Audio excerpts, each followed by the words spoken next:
Hello everyone, welcome to Shivam's classes.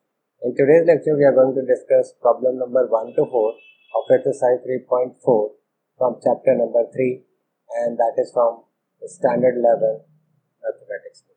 Alright. So, in my previous videos, we have concluded our 3.3 exercise.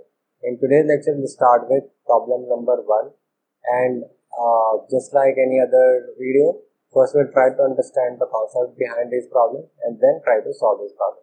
Alright. So, first of all, we need to understand 2 or 3 things. When we are asked to give a principal solution, principal solutions are basically all the angles between.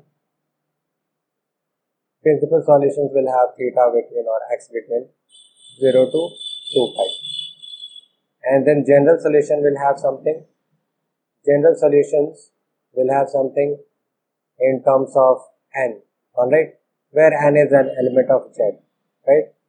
And then there are quite a few, not quite a few, but there are 2-3 concepts here. Actually, there are 3 theorems which we have studied. So, first of the very first theorem is this: sin x, if sin x equals to sin y, then in terms of general solution, x will become n pi plus minus 1 to the power n y. This will be my general solution if my sin x is equals to sin y. Alright. And the next one is when cos x equals to cos y. When cos x equals to cos y, then my x will become 2n pi plus minus y. And the third one is when my tan x is equals to tan y. In that case, what will happen is my x will become n pi plus y. Correct? So, if we remember this, then our job will be little easier. If not, then also we will be able to actually conclude the general solution given our principal solution. So, let's try to remember these. If not, then still I will show you how do you get to a general solution given that you have been able to find the principal solution. Alright. So now since we have done this, we are going to start with our problem. Alright. Now let's start with our first problem of the day, and we have been given this, that tan x equals to root 3. Alright. So let's remember, wherever tan is positive, and then what would be that value? So if we go to our system, Cartesian system, we know that everything is positive here, then only sine and basically cosec is positive over here, then tan is positive over here, and then cot is positive over here. So given this tan x equals to root 3, my x would lie in first quadrant and third quadrant, right? So what would be my first value? We know that tan x equals to tan of pi by 6. This is one of the values. Pi by 3, 60 degree, right? This is one of the values. Or what if I just add pi to it? So the next value will be tan of pi plus pi by 3, right? So tan of pi plus pi by 3 will be tan pi by 3. And what is pi plus pi by 3? My pi plus pi by 3 is nothing but 4 pi by 3. Alright. So now my x is actually going to be in general solutions, principal solutions term, x will be equal to pi by 3 and 4 pi by 3. Alright. Now given here, we have just studied that if tan x equals to tan pi, then in terms of principal solution, x will be what? X will be equals to n pi plus y. Alright. So it will be n pi plus pi by 3, where n is an element of z. So n will take any value from minus infinity to plus infinity, minus 1, minus 2, minus 3, all that will be included. Alright. So let's say you come here and then you don't remember this, right? What will be my general solution? So let's see if we can work with this itself.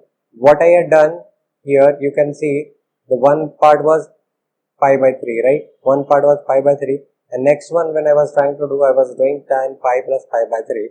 So when you write it, the first one you can write it as 0 plus pi by 3, right? And second one you can write it as pi plus pi by 3.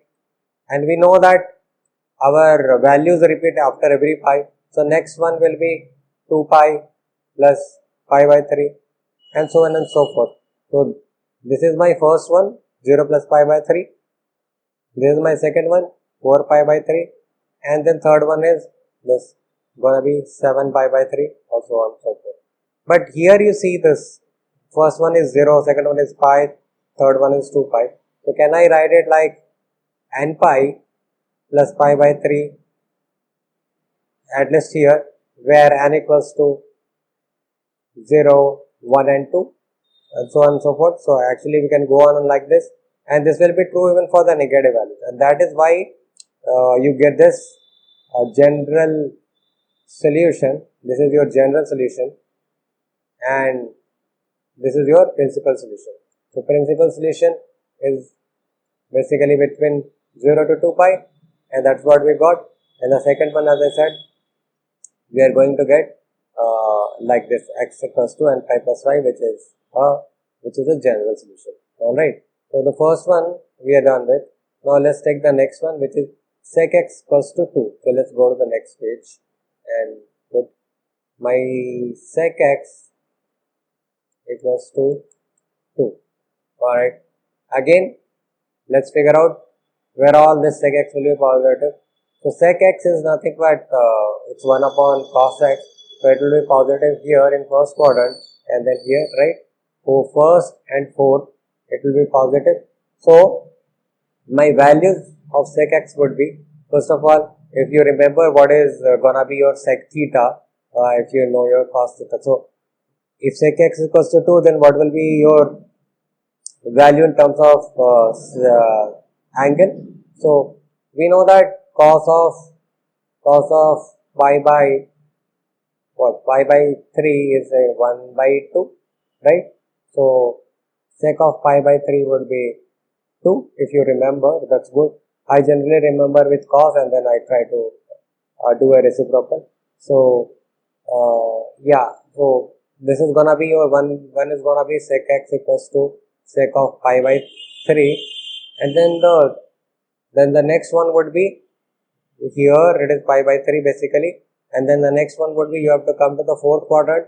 So basically you have to do nothing but 2 pi minus pi by 3 to get to the other one, which is nothing but sec of 2 pi minus pi by 3, right? And it would be, when you just calculate 2 pi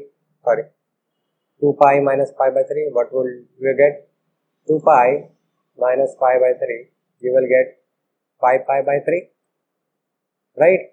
So your x is gonna be pi by 3 comma 5 pi by 3, right? This is gonna be your principal solution. Now in the previous slide we had shown, if you know the principal solution, you can just arrive at the general solution, which has been nothing but 2n pi plus minus pi by 3, right? Alright, and now this is gonna be your principal solution, where n is the element of z. Alright, and so this is your general solution.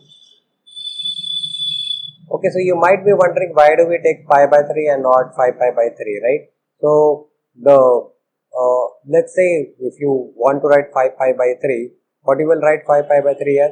You will be writing 5 pi by 3 is nothing but 2 pi minus pi by 3, right? And as you can see, this is included here when n becomes 1, basically when n becomes 1, then this will become 2n pi, this will become 2 pi plus minus pi by 3, right? So one of the things will be 2 pi minus pi by 3 as well, right? 2 pi minus pi by 3, it will be 2 pi minus pi by 3 as well, which is nothing but 5 pi by 3, right? So 5 pi by 3 is already included in this one. So that is why we just take the first one, which is in the first quadrant, and then use it like this, and then we arrive at the general solution. Alright. So let's take the third one. So third one is cotx equals to minus root 3. Cotx equals to minus root 3. Alright. Again, where all my cot would be negative, so cot would be negative here and cot would be negative over here. So this is my gonna be second quadrant and fourth quadrant, right? So we'll write cotx equals to, and the first value where it will be negative. So first of all, we need to remember what will be my value of cot, for which it is root 3. So cot, when cotx equals to root 3, what would be my value? So my value would be cot of 30 degree basically, so pi by 6. So when I have to get the value in the second quadrant, what I will do is I will put first one is cot of pi minus pi by 6, and the fourth quadrant I will put cot of pi 2 pi minus pi by 6, right? So when you solve it, you will get cot of pi minus pi by 6 equals to cot of pi by 6 with a negative sign. Same way, cot of 2 pi minus pi by 6 will be minus cot of pi by 6, and then that will be the value. So solve it, and then you will get x equals to 6 pi minus pi. Basically I am subtracting it, so I'll get 5 pi by 6 over there, and then 6 2 are 12 minus pi, so I'll get 11 pi by 6 over here. So I got the value 5 pi by 6 and 11 pi by 6 as my general solutions.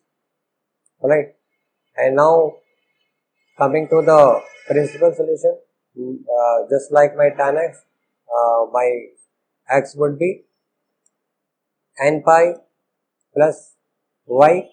In this case, y is 5 pi by 6, so n pi plus 5 pi by 6, where n is element of z. So this is my general solution. Sorry, yeah, this is gonna be my general solution. Earlier one was my principal solution, right? Earlier one was my principal solution. Okay, this is my general solution. Okay, now coming to the last one. The last one is cosecx equals to minus 2. Cosecx equals to minus 2. Cosecx equals to minus 2.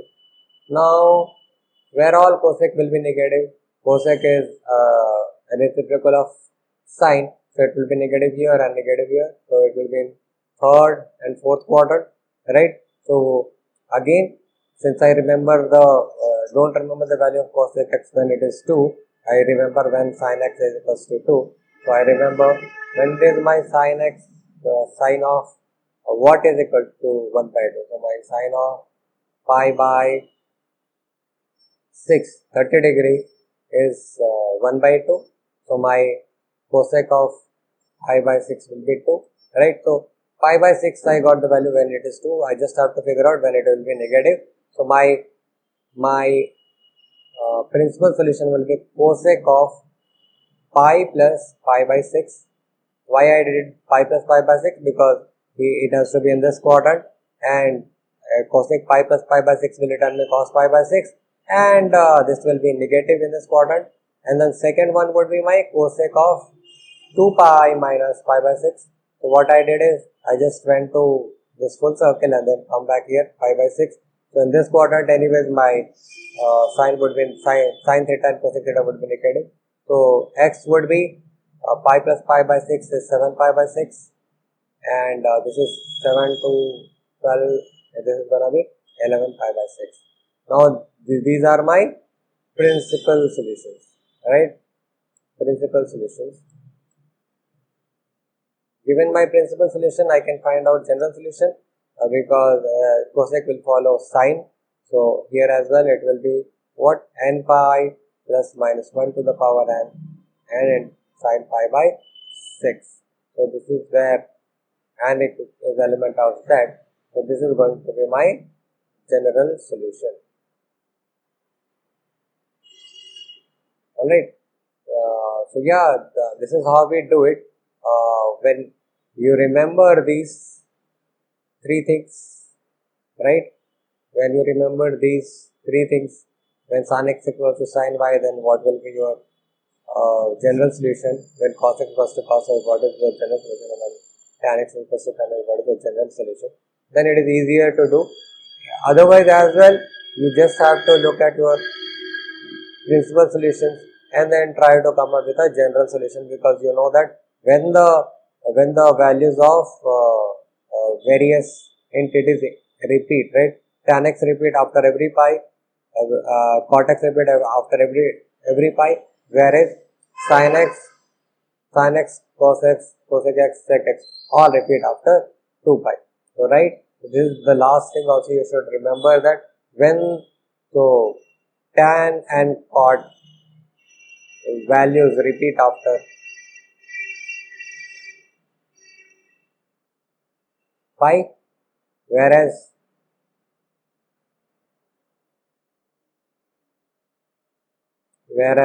sin, cos, sec, cosec values repeat after 2 pi. Alright. So when you know that, then you will be able to derive this general solution easily. Otherwise, as I said, just remember the formula, remember the theorem, and you will be good. Alright. So yeah, with this we are done with 1, 2, 3, 4 questions of exercise 3.4. If you have any questions, please ask me in the comment section below and I'll be happy to answer. Thank you so much for watching this video.